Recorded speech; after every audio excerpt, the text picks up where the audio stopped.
प्रभु, मेरे इतने पुकारने पर भी आपकी पलक तनिक भी नहीं हिली और देवर्षि के आते ही आपने अपने नेत्र खोल दिए।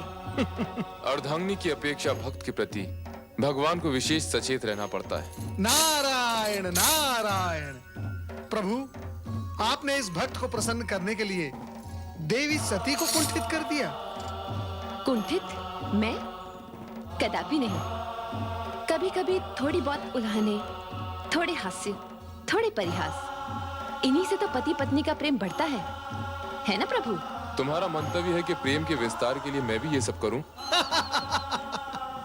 देवी सती, आपको तो प्रतिक्षण भगवान शिव के निकट रहने का सुख प्राप्त है, परंतु हम भक्तों को भगवान शिव के एक क्षण भी दर्शन हो जाए तो हम धन्य होकर चले जाते हैं। नारद जी, कहीं आपको मुझसे ईर्ष्या तो नहीं हो रही? नारायण नारायण नारायण। देवी सती, ये कैसे हो सकता है? मैं बाल ब्रह्मचारी अवश्य हूं, परंतु मैं विवाह संस्था भी मानता हूं। पति पत्नी को एक दूसरे के नैकट्य का सुख अति आवश्यक है। यदि यही अप्राप्त रह जाए तो बड़े दुख की बात है। आपकी निश्वास कुछ संकेत कर रही है देवर्षि। स्पष्ट कहिए, आपके कहने का तात्पर्य क्या है? यही कि आपकी बहन रोहिणी और उनके पति चंद्र का एक दूसरे के प्रति अति प्रेम और नैकट्य सुख आपकी अन्य बहनों के लिए दुख का कारण बन गया है। देवी सती, आपके माता पिता भी अत्यधिक चिंतित है। हे भगवान शिव शंकर, देवी सती की बहनों के कष्ट के निवारण हेतु कुछ तो उपाय कीजिए। किसी को सुख तो किसी को दुख, ये उचित नहीं प्रभु। प्रभु, आप बोलते क्यों नहीं? इतना तो बताइए कि सुख दुख मिश्रित कथा का अंतिम चरण क्या है? सुख और दुख दोनों ही जीवन में कन्या के लिए उसी प्रकार आवश्यक हैं जैसे स्वाद के लिए नमक और शर्करा। जिस कथा की चर्चा तुम कर रहे हो उसे तनिक आगे तो बढ़ने दो और उसका अंतिम चरण आने तक प्रतीक्षा करो। कैलाश पर देवाधिदेव भगवान शंकर के समक्ष देवर्षि नारद ने माता सती से चंद्र का रोहिणी के प्रति आकर्षण व अन्य पत्नियों के प्रति विकर्षण का उल्लेख किया। माता सती बहनों की चिंता में निमग्न हो गईं। उधर अर्धरात्रि में रोहिणी अपनी शैया पर बैठी चंद्र की स्मृति में व्याकुल है। ये मुझे क्या हो गया है प्रभु? क्या मेरा जीवन उद्देश्यहीन हो गया है? क्या चंद्र मुझे कभी प्राप्त नहीं होगा? क्या चंद्र मेरी सुध ही नहीं लेगा? मुझे स्वयं नहीं ज्ञात कि मैं कैसी विपदा में आन पड़ी हूं।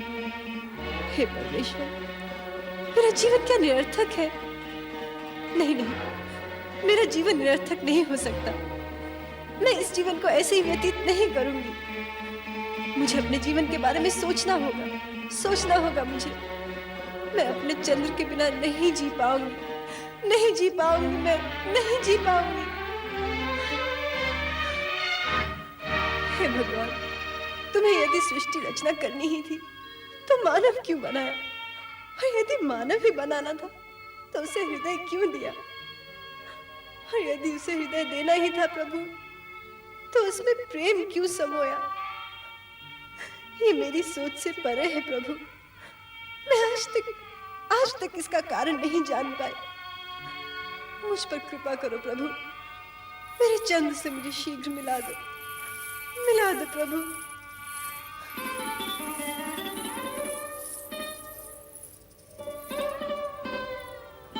रोहिणी, जिस पति को प्राप्त करने के लिए हमने इतनी पूजा और अर्चना की, उसी ने जब हमें ठुकरा दिया तो हमारा हृदय विदीर्ण हो गया। ये भी सत्य है कि तीर खाए हुए पंछी की तरह छटपटाते हुए जब हमने पिता के समक्ष कहा कि चंद्र रोहिणी के कारण हमें उपेक्षित कर रहा है, तो हमें ठीक नहीं लगा। हम तो विरह में विचलित थे ही, तेरा सुख भी पिता की क्रोध ने छीन लिया। जो कुछ भी हुआ अश्विनी बहन, ठीक ही हुआ। यदि हम सब बहनें बचपन से सुख में भागीदार रही हैं, तो दुख में भी हमारा समान भाग होना चाहिए। मैं सत्य कहती हूँ बहनों, स्वामी के पास होते हुए भी मैं हर क्षण यही सोचा करती थी कि तुम लोगों के साथ घोर अन्याय हो रहा है। अश्विनी, हम बहनें तो हैं, किंतु उससे पहले हम नारी हैं, और यदि नारी ही नारी की पीड़ा नहीं समझेगी तो फिर कौन समझेगा? हो सके तो मुझ पर विश्वास करो और मुझे स्वयं से अलग मत समझो। बस करो रोहिणी, अब इस तरह से अपने मन को और मत दुखाओ। होगा वही जो भगवान को स्वीकार होगा। अब तुम विश्राम करो बहन। हाँ रोहिणी, आओ चले।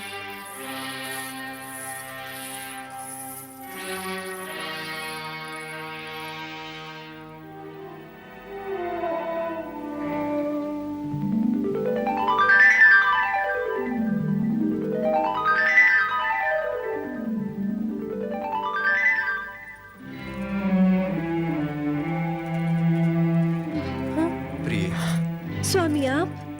चलो मेरे साथ चंद्रमहल चलो। नहीं स्वामी, जब तक आप अपनी अन्य पत्नियों को उनका अधिकार नहीं दे देते, मैं यही रहूंगी। मैं तुमसे प्रेम करता हूँ प्रिय, केवल तुमसे, और तुम्हारे अतिरिक्त ये चंद्र किसी और से प्रेम कर ही नहीं सकता। तो फिर आप मुझे भी भूल जाइए स्वामी। मुझे आपके विरह की अग्नि में जलना स्वीकार है, किंतु अपनी ही बहनों का सुख सौभाग्य छीन लेने वाली नीच स्त्री का कलंक लेकर मैं जीना नहीं चाहती। आप तुरंत यहाँ से चले जाइए स्वामी। तुम्हारे बिना मैं जीवन की कल्पना भी नहीं कर सकता। चंद्र जो दूसरों को शीतलता बांटता फिरता है, आज स्वयं तुम्हारी विरह की अग्नि में दहक रहा है। मैं तुम्हें यहाँ से लेकर ही जाऊंगा रोहिणी। नहीं स्वामी, नहीं, चलो, रोहिणी, नहीं नाथ, नहीं, ऐसा मत कीजिएगा, अनिष्ट हो जाएगा। आप मेरे पिताश्री के क्रोध से अवगत नहीं। यदि उन्होंने आपको यहाँ देख लिया तो न जाने क्या होगा।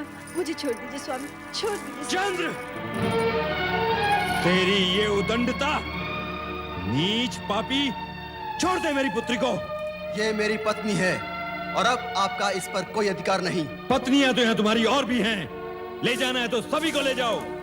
विवाह मात्र शरीर के साथ फेरों से नहीं, मन के वरण करने से होता है, और मैंने मात्र आपकी इसी पुत्री को मन से वरा है। चलो रोहिणी। ये हट छोड़ दे चंद्र, नहीं तो मैं तुझे श्राप दे दूंगा। नहीं पिताश्री, ऐसा अनर्थ मत कीजिएगा। तो कह अपने इस पापी पति से तुझे तत्काल छोड़ के यहाँ से चला जाए, नहीं तो मेरे क्रोध की ज्वाला इसे भस्म कर देगी। चंद्र अपनी रोहिणी को लिए बिना यहाँ से नहीं जाएगा। यदि ये तेरी हट है तो सुन, अपने जिस पौरुष और सुदर्शन व्यक्तित्व पर तू फूला फूला फिरता है, उसे क्षय रोग नष्ट कर देगा, नष्ट कर देगा। ये मेरा श्राप है। स्वामी,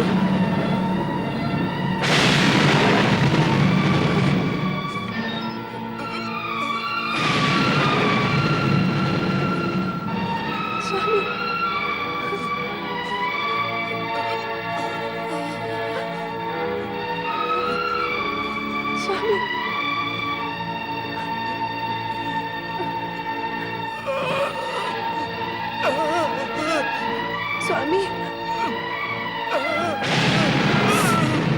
स्वामी, स्वामी, नहीं स्वामी, नहीं स्वामी, आंखें खोलिए स्वामी, स्वामी, नहीं स्वामी, स्वामी, स्वामी, स्वामी,